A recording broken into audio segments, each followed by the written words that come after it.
Lanjutan story film Squid Game episode 2. Sebelumnya di Squid Game episode 1, bahwa ada manusia misterius yang ingin membantu orang-orang yang sedang memiliki utang yang berlimpah dan pastinya mereka tidak bisa bayar. Lalu orang-orang yang memiliki utang, mereka dikumpulkan ke suatu pulau terpencil untuk memainkan permainan yang sangat mematikan. Dan permainan pertama yang bernama lampu hijau dan merah banyak menelan korban. Jadi gimanakah kisah selanjutnya? Bila kalian penasaran dengan lanjutannya, simak episode keduanya sampai habis dan intro.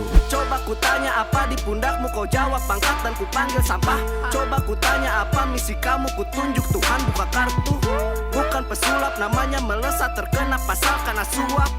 Trapman melihat, mendengar, berontak siap. Selamat datang di channel Zura14 dan selamat menonton episode kedua yang berjudul Neraka.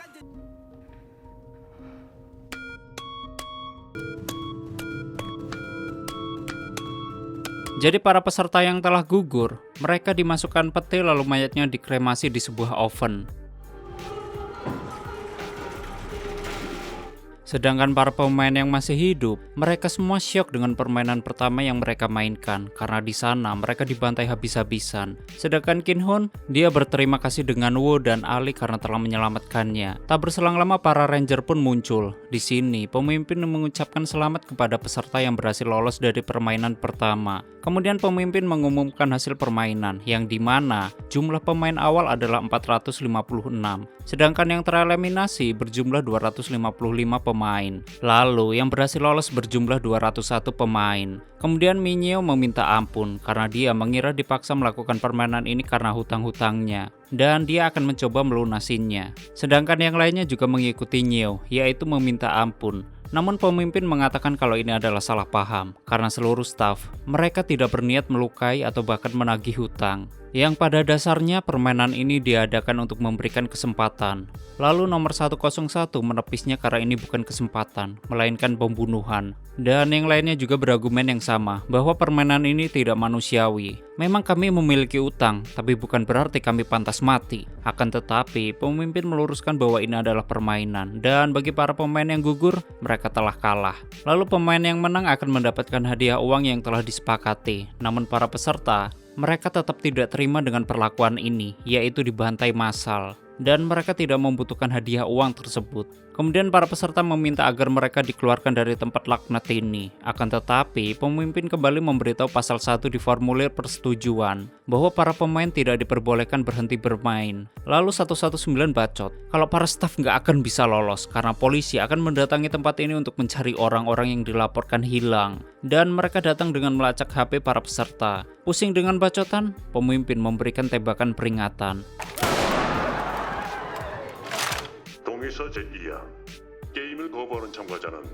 Namun, Wo langsung membenarkan pasal yang ketiga, bahwa permainan bisa dihentikan jika para mayoritas setuju. Oleh karena itu, Wo meminta agar para peserta mengambil suara, yaitu untuk lanjut ke permainan atau tidak. Kemudian pemimpin mengabulkan permintaan Wo, yaitu mengambil suara untuk menghentikan permainan. Namun sebelum pengambilan suara,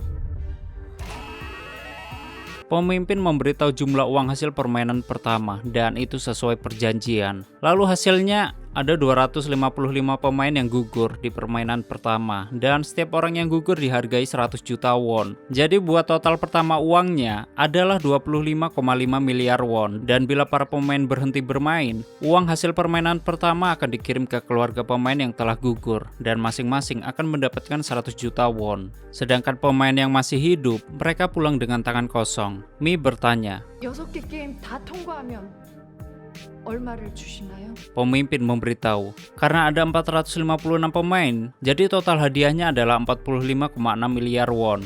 Akhirnya mereka memilih salah satu tombol, dan pengambilan suara pun dimulai. Mereka harus memilih tombol hijau untuk lanjut atau merah adalah mundur.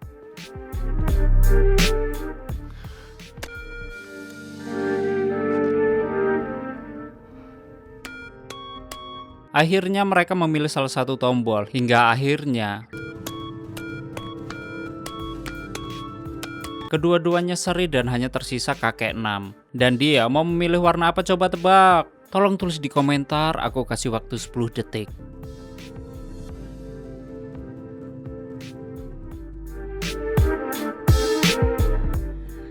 Dan yap, dia memilih warna merah. Aduh, Aduh, waktu aku nonton aku kira dia milih warna hijau. Ya udahlah. Yang dalam artian permainan ini dihentikan para pemirsa. Namun, beberapa peserta berdebat karena di antara mereka ingin melanjutkan permainan. Akan tetapi, pemimpin tidak bisa berbuat apa-apa dan seluruh pemain harus dipulangkan. Namun, di hari yang ditentukan para pemain dibolehkan datang lagi untuk melanjutkan permainan dan permainan bisa dimulai lagi. Kemudian seluruh pemain dipulangkan ke daerah-daerah yang tidak mereka kenali. Kinho ditinggalkan berdua dengan Sai. Di sini Sai menyuruh Kinho untuk melepas ikatannya dengan mulut. Setelah terlepas, Sai meninggalkan Kinho karena takut mempermasalahkan uang yang dia copet dari Kinho. Namun karena kasihan, saya melepaskan ikatan tangannya saja. Di sisi lain, Ali dan Sangwo ditinggal di tengah perkotaan. Lalu Ali meminjam HP milik Wo. Karena Ali, dia ingin menelpon seseorang. Namun sayangnya HP milik Wo mati. Oleh karena itu, Wo dan Ali pergi ke minimarket untuk membeli powerbank dan makanan. Waktu Wo menghidupkan HP-nya, ternyata banyak notif orang-orang yang menginginkan uangnya kembali dan juga dari bank. Ya, karena duit-duit mereka digelapin sama Wo. Lalu Wo meminjamkan HP-nya ke Ali dan Ali menghubungi orang yang dia hubungi.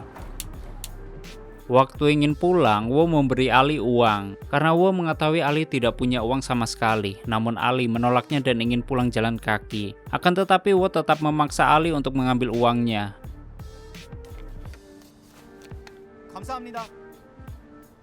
Di sisi lain, Kiho melaporkan kejadian yang menimpanya. Namun di sini polisi tidak mempercayainya. Lalu Kiho memberikan kartu nama yang dulu dia dikasih oleh manusia misterius. Waktu di kantor polisi, Kiho dilihat oleh seorang intel yang bernama John Ho. Dan waktu ditelepon, ternyata yang mengangkatnya seorang wanita pelacur. Akibat hal itu, Kiho diusir dari kantor polisi. Dan ketika Kiho menelpon sendiri, nomor itu sudah tidak aktif. Kemudian John Ho bertanya soal Kiho tadi. Lalu, staf polisi yang menanya Kiho, dia mengira kalau Kiho adalah orang gila. Waktu pulang, Kiho mencari ibunya, namun ibunya tidak berada di rumah. Sedangkan Wo, dia melihat ibunya yang akan membuka gerainya. Di sini Wo tidak berani menemui ibunya, lalu Kiho menemui Wo. Kiho mengira kalau Wo tidak berani menemui ibunya karena hutang. Namun Kiho menyemangati Wo karena Wo adalah orang terpintar di lingkungannya. Dan Wo akan bangkit lagi dan menghasilkan uang yang banyak. Yang kemudian, Kiho menyuruh Wo untuk menemui ibunya. Akan tetapi Wo tidak bisa menemui ibunya karena hutang Wo sebesar 6 miliar won. Mendengar hal itu, Kiho langsung syok dan mengira kalau utangnya cuma 600 juta won. Lalu Kiho menyarankan untuk kabur saja dan tak usah membayar utang-utangnya. Namun Wo, dia tidak bisa. Soalnya dia sudah menjadikan aset miliknya, bahkan ibunya sendiri yang menjadi jaminannya. Sungguh anak yang laknat. Ibunya sendiri digadein anjir. Tak cuman itu saja, rumah dan toko ibunya juga menjadi jaminan. Wah, ini mah udah dikutuk jadi batu terus batunya bentuk titit. Tak berselang lama Kiho dihubungi oleh rumah sakit bahwa ibunya sedang dirawat di sana. Waktu Kiho sampai di rumah sakit, dokter memberitahu bahwa ibunya terkena diabetes dan penyakitnya sudah menimbulkan komplikasi karena tidak diobati. Kiho menyarankan untuk mengobati ibunya. Namun kata dokter kakinya harus diamputasi dan ibunya harus dirawat di rumah sakit agar para medis bisa memantaunya. Namun ibunya tidak mau dirawat dan memutuskan pulang. Kiho dimarahi oleh ibunya karena sudah tidak pulang berhari-hari. Namun Kiho tetap menyuruh ibunya agar dirawat. Kemudian ibunya berkata, kalau emakmu ini dirawat di rumah sakit, siapa yang akan membayar rawat inap rumah sakit dan obat-obatannya? Kiho, dia berkata, ibu kan mempunyai asuransi kesehatan. Namun ibunya menepisnya kalau Kiho sudah menutup asuransi milik ibunya. Bahkan menghabiskan seluruh uang ibunya untuk main judi. Nih di film ini kayaknya anak-anaknya dajal semua ya. Anjir, kasihan ibu-ibunya cuy. Lalu ibunya mengatakan kalau ibu lelah yang kemudian ibunya meninggalkan Kiho. 보험 있잖아, 보험. 고마워지. Kemudian Kiho berjanji akan membawa uang yang banyak. Di sisi lain, John Ho ingin mendatangi kosan milik kakaknya. Dan John Ho sedang menelpon ibunya dan membicarakan soal kakaknya yang masih menghilang. 제가 형 있는데 알만한 사람 여기저기 전화도 해보고. Waktu tiba di kosan, pemilik kosan mengatakan bahwa kakak John Ho sudah lama tak pulang. Dan katanya dia ingin membayar uang kosan lusa depan. Namun dia tetap belum kembali. 시가 보세요 그럼. Waktu di dalam kosannya begitu kecil, bahkan ikan peliharaannya telah meninggoy. Kemudian Junho menemukan sebuah kotak hitam yang ternyata di dalamnya ada sebuah kartu nama untuk ikut permainan Squid Game.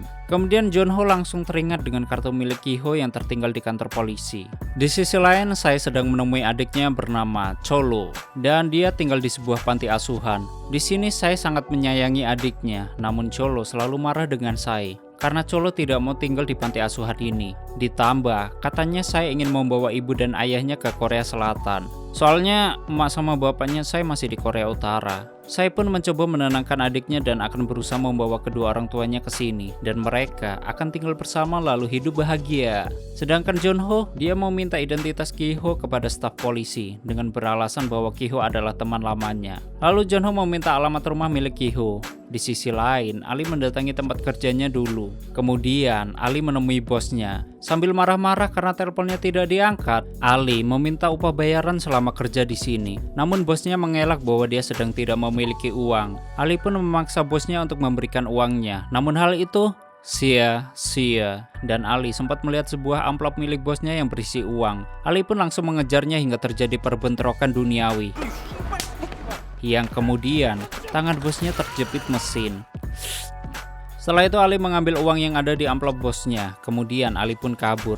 Sedangkan Sai, dia pergi ke tempat prostitusi. Di sana Sai menemui seonggok bos pemilik tempat tersebut. Sai meminta bantuannya untuk menemukan uang milik Sai yang dibawa kabur. Ditambah, Sai juga meminta bantuan agar orang tuanya bisa diselundupkan ke Korea Selatan. Namun bos yang bernama Choli ini, dia tidak bisa membantunya. Dan bila pun bisa, hal itu akan memakan biaya yang cukup banyak. Sai pun bertanya, 그래서 얼만데? lalu Choli menjawab bahwa pertama-tama Anda harus mencari lokasi orang tuamu lagi karena keamanan perbatasan semakin diperketat. Dan saya kembali bertanya lagi, berapa biayanya the best? Choli menjawab 40 juta won. Namun uang 40 itu hanya biaya untuk membawa ke Tiongkok saja. Dan jika ingin dibawa ke Korea Selatan, Choli disiram teh panas dan diancam jangan bermain-main dengan Sai. Karena Sai, dia akan membawa uangnya. Dan bila Choli menipu saya lagi, saya akan menggoroknya. Mesum terus, heran. Setelah itu saya meninggalkan Choli dan tak lupa mencopetnya juga.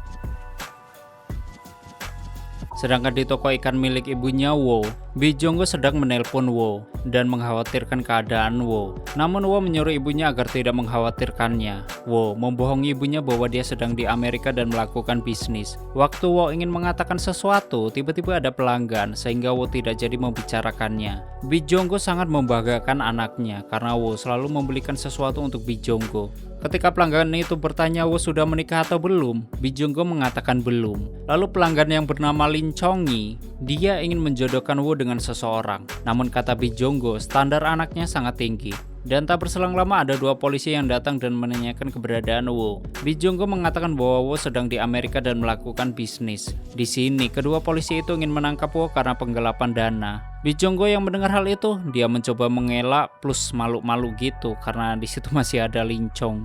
Namun polisi nggak mau tahu dan menyuruh Wo untuk menyerahkan diri. Sedangkan Wo, dia frustasi sambil mabuk. Tak berselang lama terdengar suara bel. Waktu didekati, Wo diberi kartu nama untuk mengikuti Squid Game lagi. Di sisi lain, Ali mendatangi istrinya dan anaknya. Ali memberikan uang yang dia ambil dari bosnya, lalu menyuruh istrinya untuk membeli tiket pesawat, yang kemudian menyuruh istrinya untuk pulang ke Pakistan. Sedangkan Ali akan menyusulnya ketika seluruh pekerjaan Ali di sini telah selesai. Di sisi lain, Ki-ho sedang berteduh sambil ngerokok. Dia menemui temannya dan meminta pinjaman sebesar 3 juta won. Namun temannya menolaknya karena keadaan ekonominya juga sedang memburuk. Maklum, corona coy. Ki-ho terus membujuknya untuk meminjamkan uang, namun hal itu tetap sia-sia karena istrinya keluar terus nyuruh masuk. Ya namanya juga hujan jadi ya gitulah. Gak usah diterusin kan saru cok.